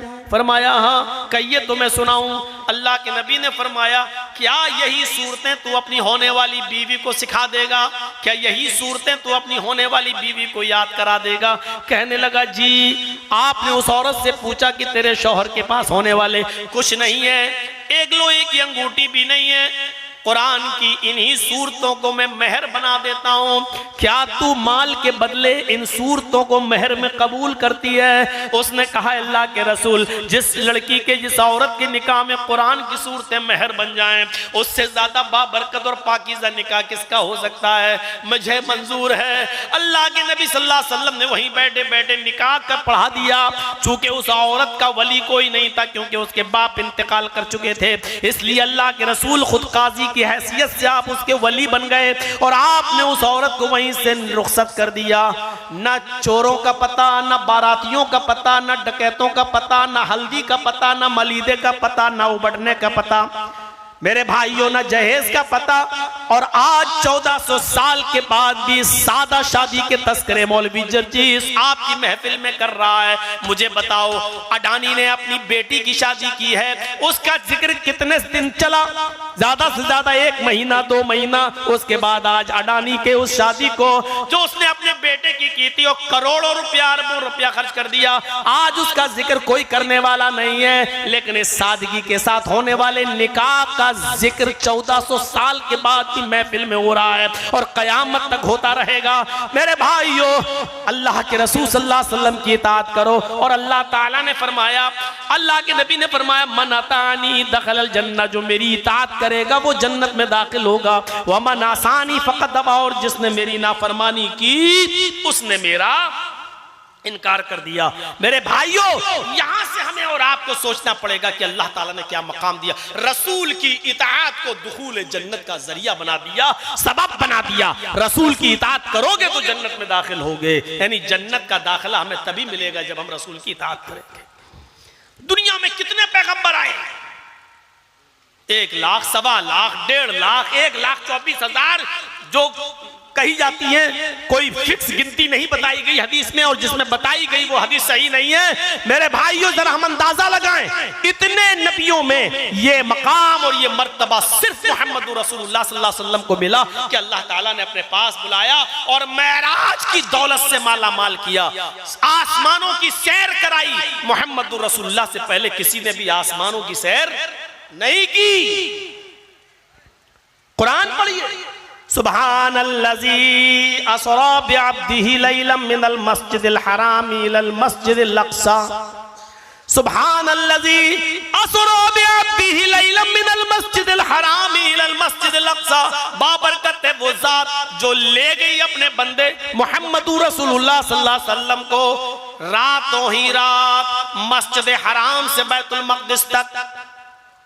कितनी बड़ी सआदत। और फिर बैतुल मक़दिस से आपने 7 आसमानों का सफर किया, जन्नत देखी, जहन्नम देखी, और वहां से फिर रिटर्न वापस भी आ गए। यहां आप देखिए कितना बड़ा मकाम अल्लाह तबारक व तआला ने दिया है। कोई ये ना कहे कि अल्लाह के रसूल गए थे, नहीं, अल्लाह ले गया था। बहुत से लोग कहते हैं ना, तुम तो अपने जैसा इंसान मानते हो, तो अल्लाह के रसूल अगर तुम्हारे जैसे इंसान थे तो वो आसमानों पर गए, तुम क्यों नहीं जाते हो? जाओ, जाकर दिखाओ। मोहम्मद रसूलुल्लाह नहीं गए, ये तुम्हारी भूल है, अल्लाह ले गया। कुरान के अल्फाज पढ़िए, सुब्हानल्लज़ी असरा बिअब्दिही। बाबरकत है वो जात जो ले गई अपने बंदे को, अल्लाह ले गया। और अल्लाह कैसे ले गया, ये सवाल करना कुफ्र है। ये सवाल नहीं कर सकते हो अल्लाह के बारे में कि अल्लाह कैसे ले गया। अगर ये सवाल करोगे अल्लाह कैसे, इसका मतलब यह कि तुम अल्लाह को कमजोर मानते हो। अल्लाह कैसे ले गया, इसका मतलब यह कि तुम अल्लाह को कमजोर समझते हो, तुम्हारा अकीदा अल्लाह के बारे में सही नहीं है। सुब्हानल्लज़ी असरा बिअब्दिही लैलन मिनल मस्जिदिल हराम इलल मस्जिदिल अक़सा। बाबरकत है वो जात जो ले गई अपने बंदे को, यानी अल्लाह ले गया। अल्लाह कैसे ले गया हमें नहीं मालूम, हम सिर्फ इतना जानते हैं, इन्नल्लाह अला कुल्लि शैइन क़दीर, वो हर चीज पर कादिर है। वो मोहम्मद रसूलुल्लाह को ले जाने पर भी कादिर है। जब बैतुल मक़दिस पहुंचे, मकाम देखो, हजरत जिब्राइल अलैहिस्सलातु वस्सलाम ने वुजू करवाया। अल्लाह के नबी बैतुल मक़दिस में पहुंचकर वुजू कर रहे हैं। आपकी नजर पड़ी, तमाम पैगंबर बैठे हुए, सफे लगाए हुए। आपने पूछा ये कौन है? जिब्राइल अलैहिस्सलाम ने कहा ये अंबिया इकराम हैं, ये सारे पैगंबर हैं। अल्लाह रब्बुल आलमीन ने इनको दुनिया में बैतुल मक़दिस में भेज दिया है। अल्लाह के नबी सल्लल्लाहु अलैहि वसल्लम ने जब वुजू बनाया तो जिब्रील ने हाथ पकड़ा और हाथ पकड़कर मुसल्ला इमामत पे खड़ा कर दिया। आपने फरमाया जिब्रील मुझे यहाँ कहाँ खड़ा कर रहे हो? फरमाया मैंने आपको मुसल्ला इमामत पे खड़ा कर दिया है। अल्लाह के नबी ने पूछा जिब्रील मुझे क्या करना है? कहा आपको नमाज पढ़ाना है। कहा इनको क्या करना है? मेरे पीछे जो ये तमाम सफ़े लगाए बैठे हुए हैं इनको क्या करना है?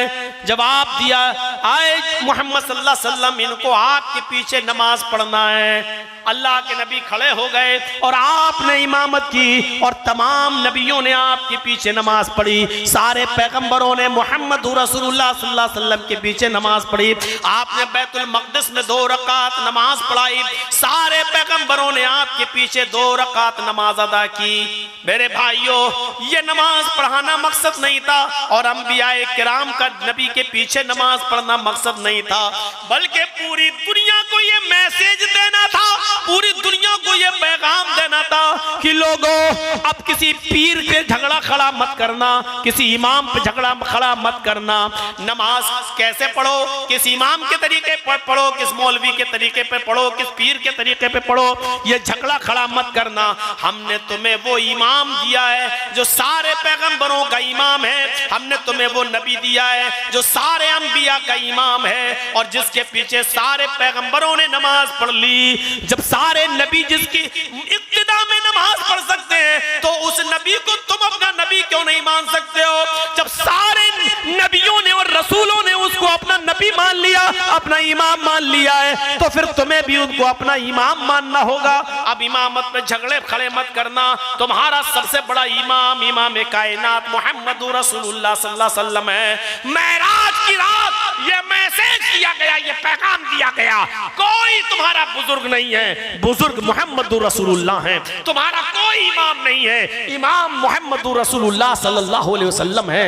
ये मैसेज, ये पैगाम दिया गया मेराज की रात।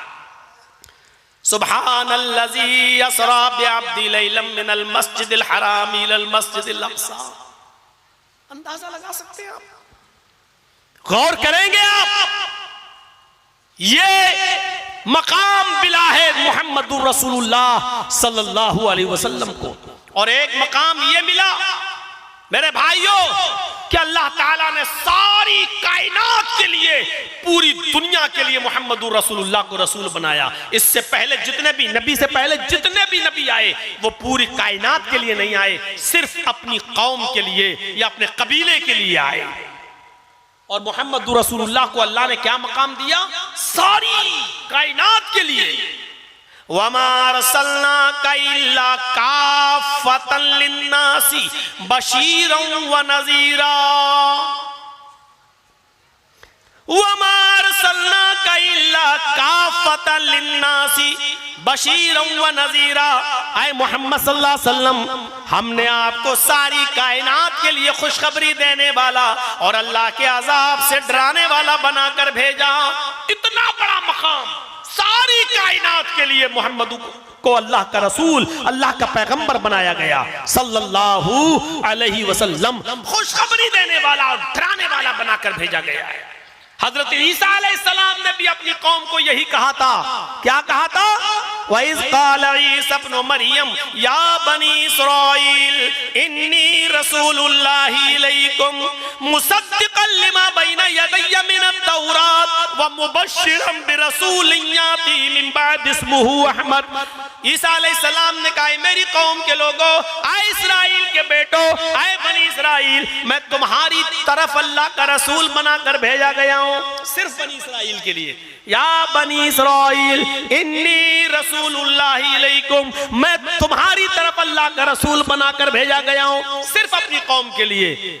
लेकिन मुसद्दिक़न लिमा बैना यदैया मिनत तौरात, तौरात की तस्दीक करता हूँ, मूसा अलैहिस्सलाम को नबी मानता हूँ, रसूल मानता हूँ। तौरात आसमानी किताब है, इसकी पुष्टि करता हूँ, इसकी तस्दीक करता हूँ। वह मुबश्शिरम बिरसूलिन याती मिन बाद इस्मुहु अहमद, और तुम्हें खुशखबरी सुनाता हूँ एक ऐसे रसूल की जो मेरे बाद आएगा, उसका नाम अहमद होगा, उसका नाम अहमद होगा।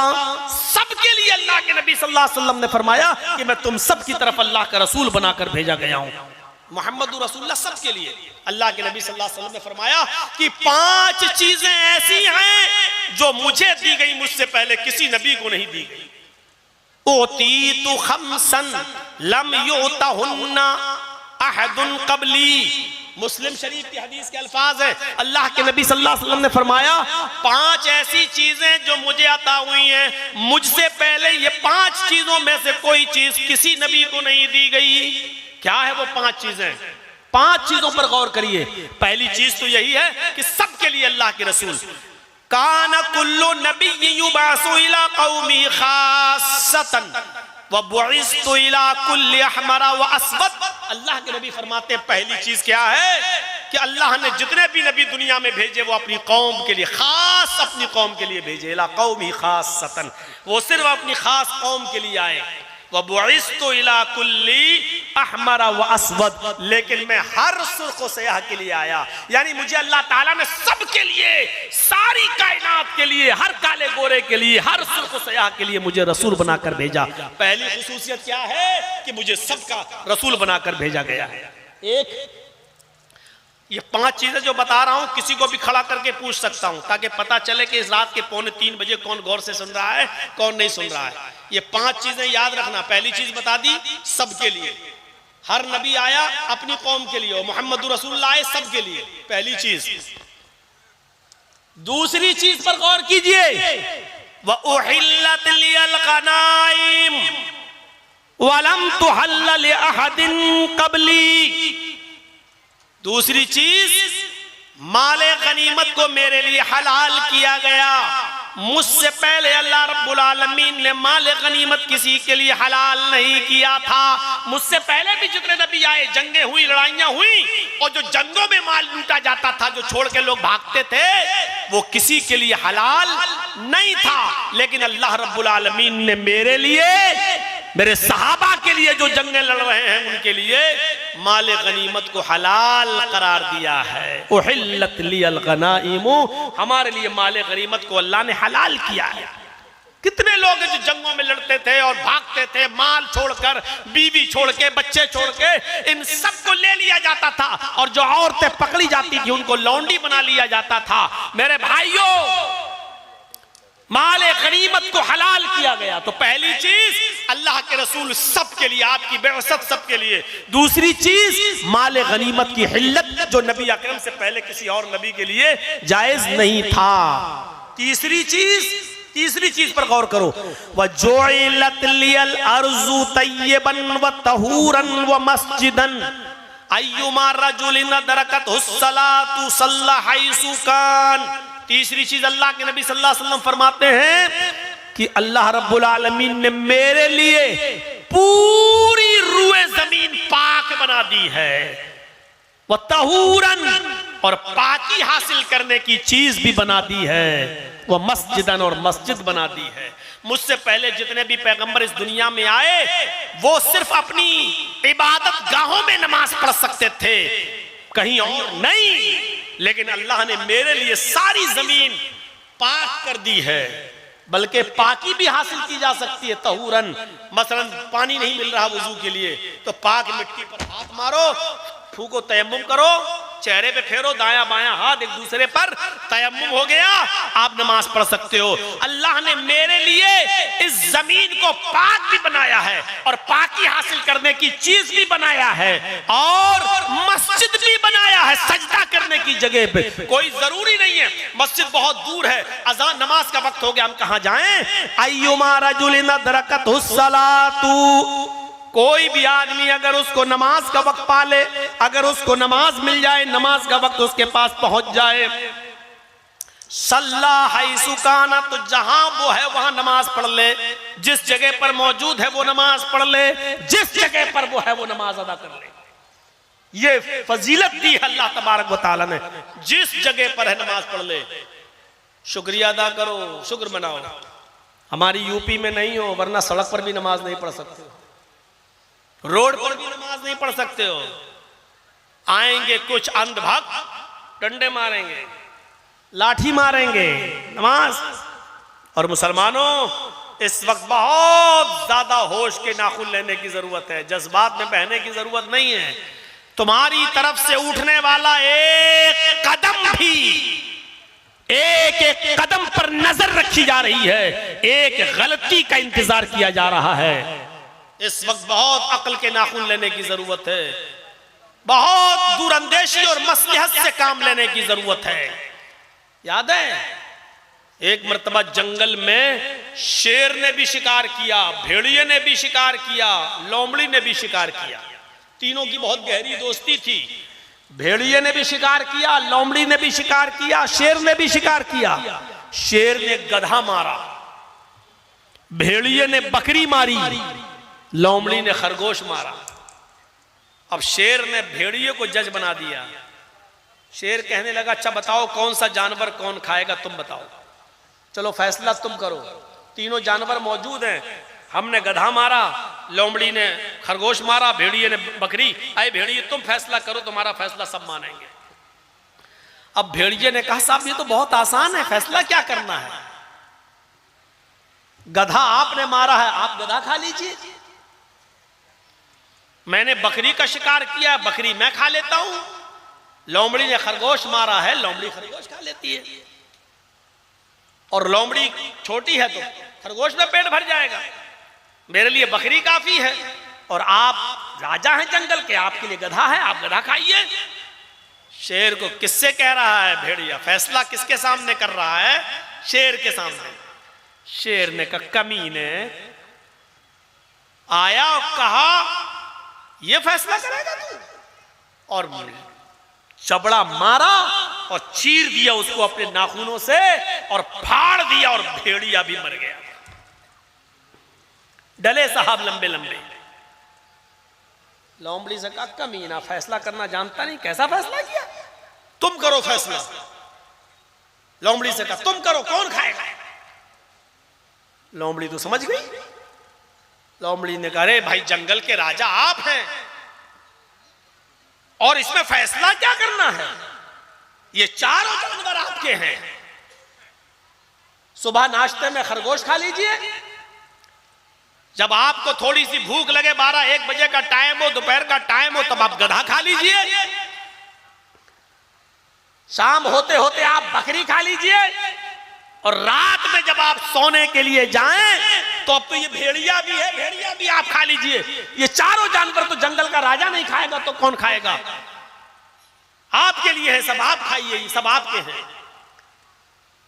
शेर ने लोमड़ी की पीठ थपथपाई, वाह वाह वाह, ये है फैसला, इसको कहते हैं फैसला। कमीना मर गया है, फैसला करने चला, बहुत अच्छा फैसला तुमने किया, देखे ये चारों जानवर मेरे हैं।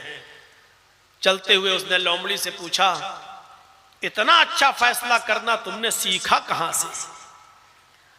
लोमड़ी ने कहा इसी भेड़िए ने सिखाया है मुझे। लोमड़ी के इसी जवाब पर पूरा मामला छिपा हुआ है।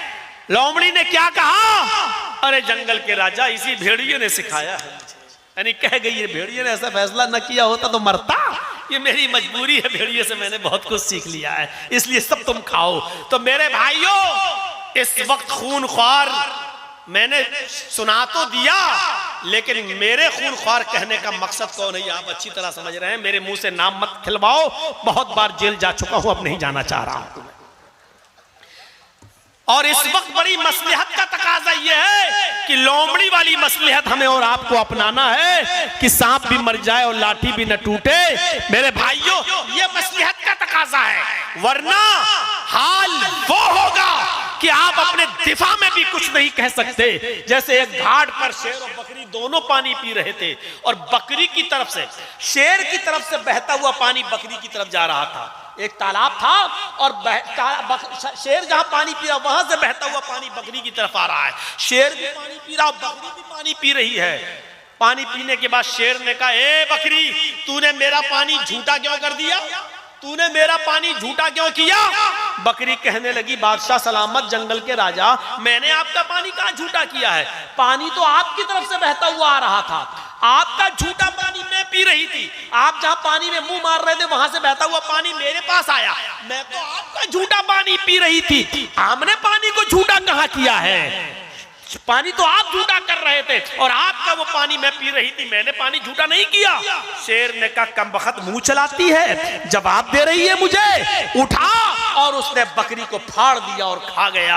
यानी बकरी अपनी दिफा में बोली थी और बकरी की बात सही थी कि आपका पानी झूठा था, वो मैं पी रही थी। तो मेरे भाइयों, इस वक्त उसी कंडीशन में आप बैठे हुए हैं कि आप अपने दिफा में सही बात भी नहीं बोल सकते हो, सही जुमला भी नहीं कह सकते हो। इस वक्त बहुत ही ज्यादा अक्ल के नाखून लेने की जरूरत है और बहुत ही ज्यादा दूरअंदेशी और मसलहत से काम लेने की जरूरत है, जज्बात की राह में बहने की जरूरत नहीं। इसलिए वो तरीका अपनाइए जो लोमड़ी ने अपनाया, सांप भी मर जाए और लाठी भी न टूटे। मैं आपको बुज़दिल नहीं बना रहा हूं, मैं देख चुका हूं, मुझे हालात मालूम है। जो लोग चाहते हैं कि जर्जी साहब ये बोले वो बोले और जो सुनना है, मैंने देखा कि जब जर्जी साहब 4 और 5 महीने के लिए जेल में जाते हैं तो कितने लोग आते हैं और कितने लोग साथ देते हैं और कितने लोगों की हमदर्दियां रहती हैं। ये सारे तजर्बे मुझे अच्छी तरीके से हो चुके हैं। इसलिए याद रखिए, आपकी मुसीबत में आपके कोई काम नहीं आएगा, आपकी परेशानियों में आपके कोई काम नहीं आएगा। ये लड़ाई आप सबको मिलकर तो लड़ना है, लेकिन मसलहत के साथ कि सांप भी मर जाए और लाठी भी न टूटे। तो 3 चीजें ये हो गई थी। 5 चीजों में से एक तो नबी सबके लिए, दूसरा माले गनीमत हमारे लिए हलाल, मुझसे पहले किसी के लिए नहीं, और तीसरी जमीन, रूए जमीन पूरी हमारे लिए पाक कर दी गई। जहां भी नमाज का वक्त हो वहां पढ़ लो। किसी और नबी को ये चीज हासिल नहीं थी। सबको अपनी मस्जिद में, इबादत गाह में नमाज पढ़ना पड़ती थी, मस्जिद पर या घर में नमाज पढ़ना जायज नहीं था। चौथी चीज अल्लाह के नबी ने फरमाया, मुझे जो दी गई जो किसी और नबी को नहीं, नुसिरतु बिर्रुअबि बैना यदै मसीरत शहर, मुझे अल्लाह ने इतना रौब दबदबा दिया है कि 1 महीने की दूरी पर मेरा दुश्मन होता है तो मेरी रौब दबदबे से, मेरे हैबत से, मेरे रौब दबदबे से वो डर जाता है, कांप जाता है। अल्लाह ने रौब के जरिए मेरी मदद फरमाई, रौब दबदबा मुझे दिया है। 1 महीने की दूरी पर मेरे दुश्मन के पैर उखड़ जाते हैं, वो सोचता है कि मोहम्मद रसूलुल्लाह से लड़ने जा रहा हूं। तो इतनी दूरी पर होता है कि मेरे और उसके दरमियान 1 महीने की मसाफत, यानी घोड़े पर, ऊंट पर सफर करे तो 1 महीना लग जाए। इतनी दूरी पर मेरा दुश्मन होता है और मुझसे डर जाता है, कांप जाता है, लरस जाता है। तो अल्लाह ने मुझे ये खूबी दी है, मुझे ये खासियत अता फरमाई है, फजीलत दी है कि दुश्मन के दिल पर मेरा रौब दबदबा कायम रहता है 1 महीने की मसाफत पर। और 5वीं चीज अल्लाह के नबी ने फरमाई, ओती तो शफा, अल्लाह ने मुझे शफाअत अता फरमाई। शफाअत कुबरा, किसी और नबी को शफाअत हासिल नहीं है। कयामत के दिन लोग सारे नबियों के पास जाएंगे, सब मना कर देंगे, नहीं नहीं नहीं नहीं, मैंने ये किया था, मैंने ये किया था। नूह अलैहिस्सलाम कहेंगे मैं मछली के पेट में चला गया। आदम अलैहिस्सलाम कहेंगे मुझे अल्लाह ने मना किया था, इस दरख्त के पास मत जाना, मैं चला गया। कोई कुछ, सब अपनी अपनी प्रॉब्लम बता देंगे। सब लोग अल्लाह के रसूल के पास आएंगे, अल्लाह के नबी से फरमाएंगे हमारी सिफारिश कर दीजिए अल्लाह से, आप अल्लाह के बुर्गजीदा पैगंबर हैं, आप अल्लाह के नबी हैं, अल्लाह के पैगंबर। तब अल्लाह के नबी सल्लल्लाहु अलैहि वसल्लम फरमाते हैं मैं सजदे में चला जाऊंगा और अल्लाह की हम्दो सना बयान करूंगा। जितनी अल्लाह रब्बुल आलमीन चाहेगा मैं अल्लाह की हम्दो सना बयान करूंगा। फिर आसमान से आवाज आएगी, अल्लाह फरमाएगा इरफा रासक सल तोता वशफी तुशफ़ा, आए मोहम्मद सल्लल्लाहु अलैहि वसल्लम अपना सर उठाइए। आए अल्लाह के नबी जनाब मोहम्मद रसूलुल्लाह सल्लल्लाहु अलैहि वसल्लम आप अपना सर उठाइए, सल मांगिए, तोता जो मांगेंगे आप दिया जाएगा। वशफी तुशफ़ा, सिफारिश कीजिए आप, सिफारिश भी आपकी कबूल की जाएगी। जब अल्लाह के नबी सल्लल्लाहु अलैहि वसल्लम को यह हुक्म होगा कि अपना सर उठाओ, तब अल्लाह के नबी सल्लल्लाहु अलैहि वसल्लम अपना सर उठाएंगे। अल्लाह फरमाएगा सल मांगो, तोता जो मांगोगे दिया जाएगा। हालांकि अल्लाह को मालूम है कि क्या मांगना है मेरे नबी को, लेकिन फिर भी कह रहा है मांगो, जो मांगोगे दिया जाएगा। अल्लाह को अच्छा लगता है कि कोई बंदा उससे मांगे। अच्छा एक बात बताओ, हम लोग गए नमाज पढ़ी और दुआ मांगना चाह रहे हैं, क्या अल्लाह को नहीं मालूम कि हम क्या मांगेंगे? अल्लाह को तो मालूम है, लेकिन फिर भी कह रहा है उदऊनी अस्तजिब लकुम, मुझसे मांगो मैं तुम्हें दूंगा। क्यों? अल्लाह को तो मालूम है कि मेरा बंदा क्या मांगेगा, फिर भी कह रहा मांगो, क्योंकि उसको अच्छा लगता है कि मेरा बंदा मेरे सामने मुझसे पुकारे, मुझसे मांगे। माँ को मालूम है बच्चा भूखा है, लेकिन जब रोता है तब माँ उसको दूध पिलाती है, तब दूध पिलाती है, क्योंकि बच्चे के रोने से माँ को मोहब्बत बढ़ती है कि अब बच्चा दूध मांग रहा है। माँ से बड़ा डॉक्टर कोई पैदा नहीं होता है, माँ से बड़ा डॉक्टर कोई पैदा नहीं हुआ है। माँ बच्चे के रोने से पता लगा लेती है कि बच्चा दर्द की वजह से रो रहा है या भूख की वजह से रो रहा है। माँ से बड़ा कोई डॉक्टर नहीं है। मैंने कैसी औलादों को देखा मेरे भाइयों, अपनी माँ पर डांटते हुए कहते हैं, अपनी बीवी की बात मानते हुए। माँ ने पूछा बेटा क्या, अरे तू जा यार, तू क्यों आ गई बीच में, तू नहीं समझेगी हमारे बीच में, तू नहीं समझेगी, अरे जा डुगरिया, जा बुढ़ी है, अरे अम्मा जाओ, तुम नहीं समझोगी क्या है। उस माँ से कहते तुम नहीं समझोगी।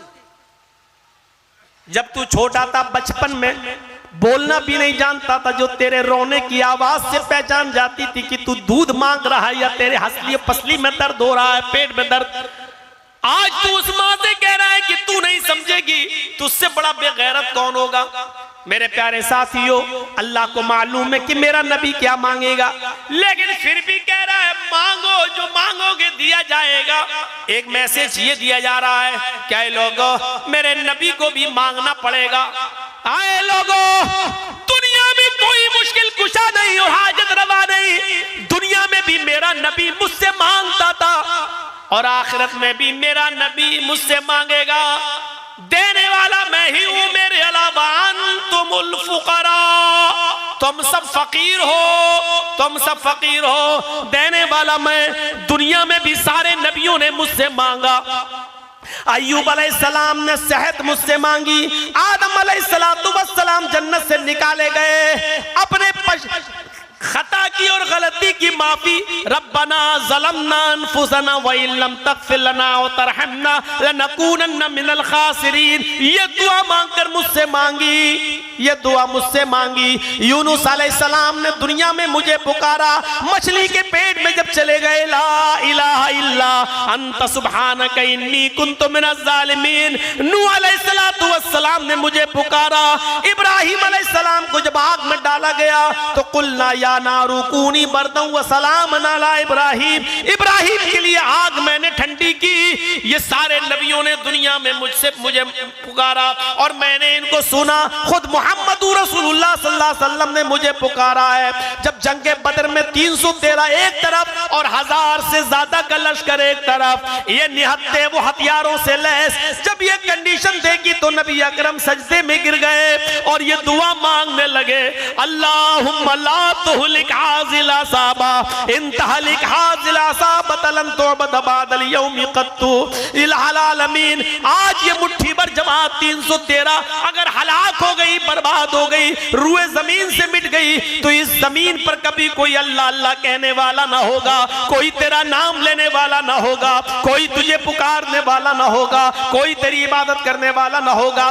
सारे नबियों ने दुनिया में भी मुझे पुकारा और आखिरत में भी मुझे पुकारना है। नबी मोहम्मद रसूलुल्लाह भी मुझसे मांगेंगे, ऐ अल्लाह।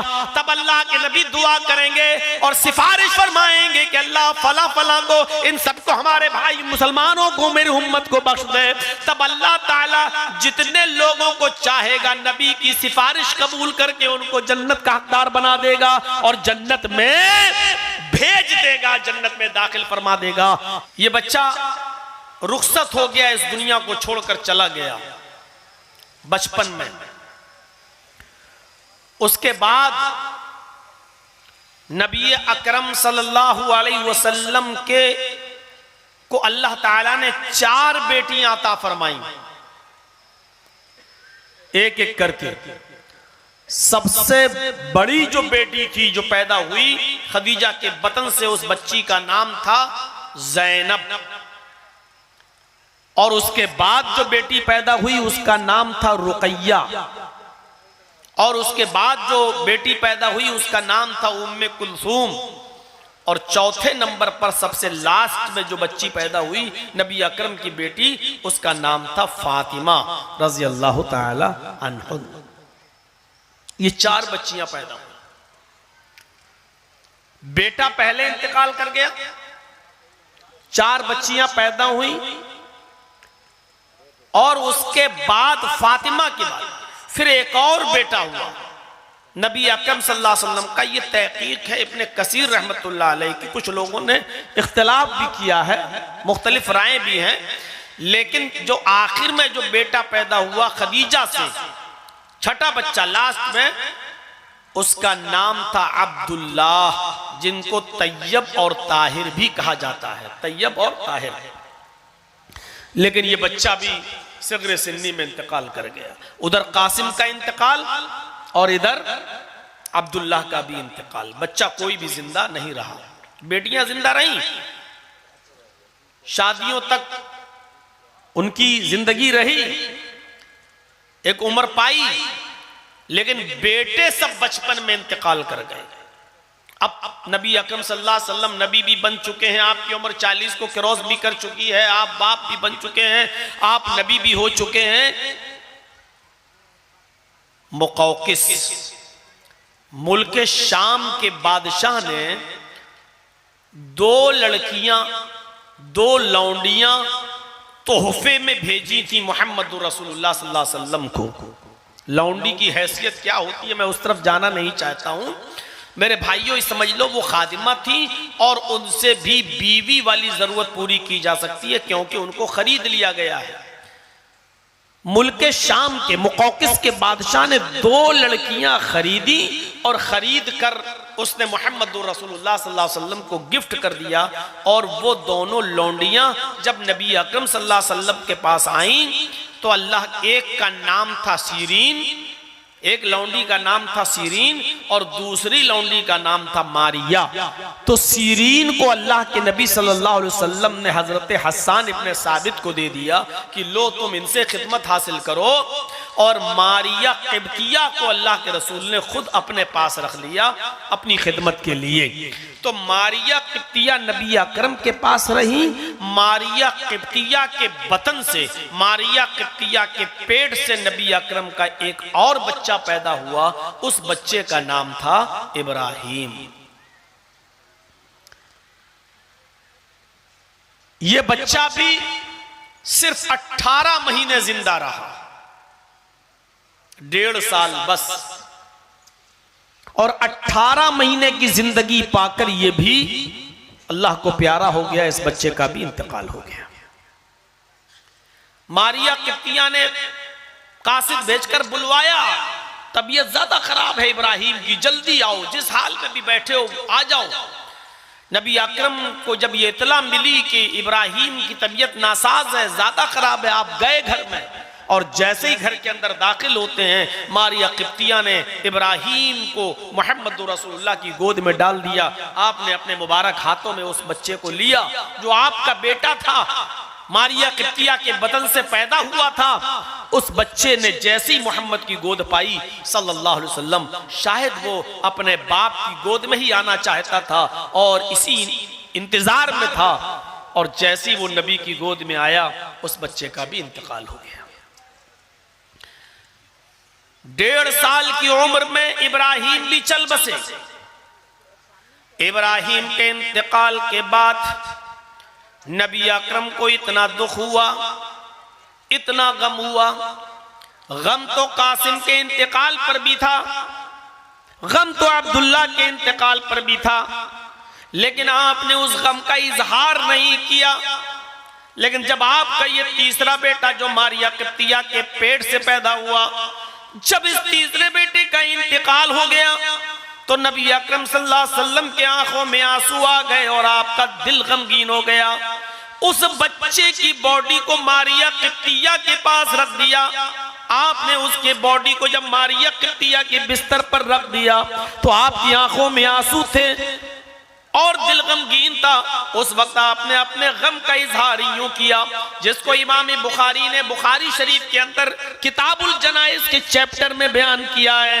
ये गम का इजहार अल्लाह के नबी कुछ इस अंदाज से कर रहे हैं, इन्नल ऐन तदमउ वल क़ल्ब यहज़ुन, इन्नल ऐन तदमउ वल क़ल्ब यहज़ुनु वला नक़ूलु इल्ला मा यरज़ा रब्बुना व इन्न बिफ़िराक़िका या इब्राहीम लमहज़ूनून।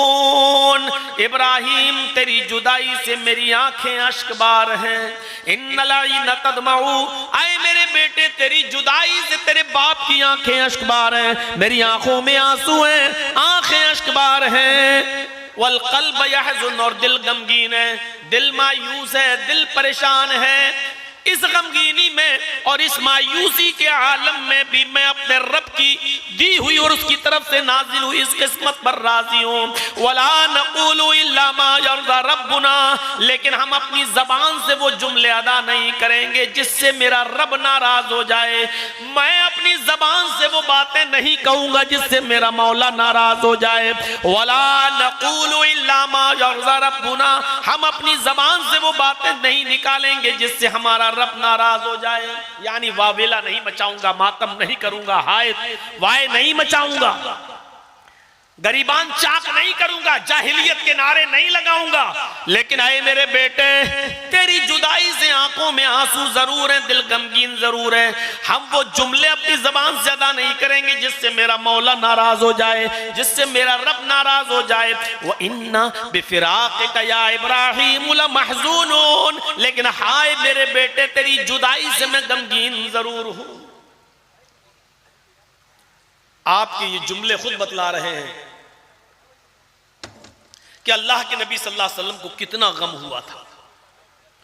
और इसी गम के मौके पर जब आपके आंखों में आंसू हो और आपके पड़ोस में अबू लहब,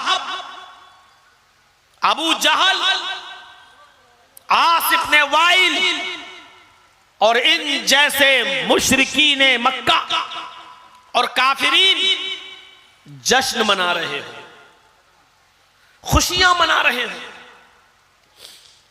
आप भी सोचिए कि अगर आपके घर में किसी अजीज का इंतकाल हो जाए और बगल में जश्न मन रहा हो तो आपके ऊपर कैसे, और वो जश्न भी खुशी में मनाया जा रहा हो,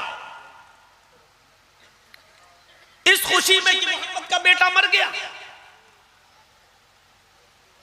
सबसे ज्यादा बढ़ चढ़कर आस इब्न वाइल था और अबू लहब, इन लोगों ने ये जुमले अदा करना शुरू किए। जुमले देखिए, इधर अल्लाह के नबी की जबान से जुमले निकल रहे हैं, बेटे तेरी जुदाई से मेरी आंखें अश्कबार हैं, बेटे तेरी जुदाई से तेरे बाप का दिल गमगीन है। यहां ये जुमले, और उधर काफिरों के जुमले, अबू लहब, अबू जहल, आस इब्न वाइल के जुमले। लोगों खुश हो जाओ, मोहम्मद का बेटा मर गया, मोहम्मद की नरीना औलाद मर गई, मोहम्मद के सारे लड़के मर गए, अब मोहम्मद का कोई लड़का ना रहा। बाप की वरासत को बेटा जिंदा रखता है, लेकिन मोहम्मद का तो कोई बेटा ही नहीं रहा। मोहम्मद की वरासत को, मोहम्मद के दीन को, मोहम्मद के मजहब को अब कौन जिंदा रखेगा? मोहम्मद के मरने के बाद मोहम्मद का दीन भी मर जाएगा, मोहम्मद के मिटने के बाद मोहम्मद का दीन भी मिट जाएगा। और जिस दिन मोहम्मद मरेगा, मोहम्मद का नामो निशान भी खत्म हो जाएगा, कोई मोहम्मद का नाम लेने वाला नहीं होगा। बगल में ये जुमले अदा किए जा रहे हैं सल्लल्लाहु अलैहि वसल्लम। गौर कीजिए, एक तरफ आपकी आंखों में आंसू हो, गम के पहाड़ टूटे हुए हो, औलाद की जुदाई का गम सता रहा हो, और दूसरी तरफ यह कहा जा रहा हो कि लोगों इंतजार करो मोहम्मद के मरने का, मोहम्मद के मरने के बाद मोहम्मद का दीन भी मर जाएगा, मोहम्मद के मरने के बाद मोहम्मद का दीन भी खत्म हो जाएगा, मोहम्मद के मरने के बाद मोहम्मद का नामो निशान भी मिट जाएगा। ना कोई इस्लाम का नाम लेने वाला होगा और ना कोई मोहम्मद का नाम लेने वाला होगा। जब ये जुमले अल्लाह के नबी के कानों में गए, मोहम्मद रसूलुल्लाह के कानों में गए, तो आपने नजरें आसमान की ऊपर डाली, आपकी निगाहें आसमान पर गईं। ये सवालिया नजरें थी, इस्तिफामिया निगाहें थी। जिन निगाहों के उठने को अल्लाह रब्बुल आलमीन ने पढ़ लिया कि मेरा नबी क्या चाहता है, मेरे नबी की आंखें क्या बता रही हैं। गोया के नबी अकरम ने जब अपनी निगाहें आसमान पर उठाई तो ये सवाल कर रही हो कि इलाहुल आलमीन, क्या मेरे इंतकाल के बाद ये दीन मिट जाएगा? क्या मेरे इंतकाल के बाद ये इस्लाम मर जाएगा जिसको हमारे सहाबा, हमारे चाहने वाले अपनी खून की कुर्बानी देकर जंगों में जिहाद करके शहादत हासिल करके सींच रहे हैं, क्या ये मिट जाएगा? क्या मेरा नामो निशान भी खत्म हो जाएगा? क्या मेरे नाम का जिक्र भी नहीं होगा? आपकी निगाहें आसमान की तरफ उठी हो, गोया की सवाल कर रही हो। उधर अल्लाह रब्बुल आलमीन ने मुहम्मदुर रसूलुल्लाह की निगाहों को पढ़ लिया और फौरन जिब्राइल अमीन को भेजा और कहा, जिब्राइल जाओ मेरे नबी के जख्मी दिल पर मरहम रखो, मेरे नबी जनाब मोहम्मद रसूलुल्लाह को तसल्ली दो, तशफ़ी दो, उनको सुकून पहुंचाओ। उस वक्त अल्लाह ताला ने कुरान की सूरत नाजिल फरमाई और जिब्राइल अमीन को भेजा कि जाओ और कह दो कि अल्लाह रब्बुल आलमीन आपके नाम को कभी मिटने नहीं देगा, इस इस्लाम को कभी खत्म नहीं होने देगा और आपका नाम कभी मिटेगा नहीं। तब जिब्राइल कुरान की सूरत लेकर नाजिल होते हैं, इन्ना आतैना कल कौसर। आए मोहम्मद सल्लल्लाहु अलैहि वसल्लम, आपके रब ने फरमाया है हमने आपको खैर कसीर से नवाजा है, हमने आपको बहुत सी भलाइयों से नवाजा है। फसल्लि लिरब्बिका वनहर, आप कबीदा खातिर मत होइए, आप मायूस मत होइए, आप परेशान मत होइए। आप जिस तरह नमाज पढ़ते हैं उसी तरह पढ़ते रहिए, आप जिस तरह कुर्बानी करते हैं उसी तरह कुर्बानी देते रहिए। इन्ना शानी अकहुल अब्तर, ऐसा कहने वाले आपके दुश्मनी जलील होंगे, ख्वार होंगे, रुस्वा होंगे, उन्हीं का नामो निशान मिट जाएगा। अबतर कहते हैं जिसकी नस्ल का सिलसिला कट जाए और खत्म हो जाए, जिसकी नस्ल आगे न बढ़े, उस शख्स को अरबी में अबतर कहते हैं, यानी अब आगे नहीं बढ़ सकती। यानी मोहम्मदुर रसूलुल्लाह का कोई बेटा ही नहीं तो नस्ल कैसे बढ़ेगी? यानी जब मोहम्मद ही मर जाएंगे, मोहम्मद की कोई नस्ल ही नहीं रहेगी, बेटा ही नहीं रहेगा, तो मोहम्मद के दीन को जिंदा कौन रखेगा? तो फरमाया अल्लाह ताला ने ऐसा कहने वाले आपके दुश्मन ही अबतर होंगे, यानी उन्हीं की नस्लें कट जाएंगी, कोई उनका नाम लेने वाला नहीं होगा, उनका नामो निशान ही मिट जाएगा। आपके दुश्मनों के साथ ऐसा होगा और आपके साथ ऐसा नहीं होगा। आप बस रंजीदा मत होइए और आप कबीदा खातिर मत होइए, आप परेशान मत होइए। कितनी भलाइयों से नवाजा है, कितनी खूबियों से नवाजा। इन्ना अतैना कल कौसर, आए नबी हमने आपको खैर कसीर से नवाजा। एक एक करके खूबी को गिनते जाइए और देखते जाइए, पढ़िए कुरान की ये आयत, अलम नशरह लका सदरक। आए मोहम्मद सल्लल्लाहु अलैहि वसल्लम, क्या हमने आपके लिए आपके सीने को खोल नहीं दिया है? ववज़अना अन्का विज़रक अल्लज़ी अनक़ज़ ज़हरक, और क्या हमने आपके ऊपर से वो बोझ हटा नहीं दिया जो बोझ आपकी कमर को तोड़े डाल रहा था? जिस बोझ से आपको तकलीफ हो रही थी, जो आपकी कमर को तोड़े डाल रहा था, क्या वो बोझ हमने आपके ऊपर से खत्म नहीं कर दिया?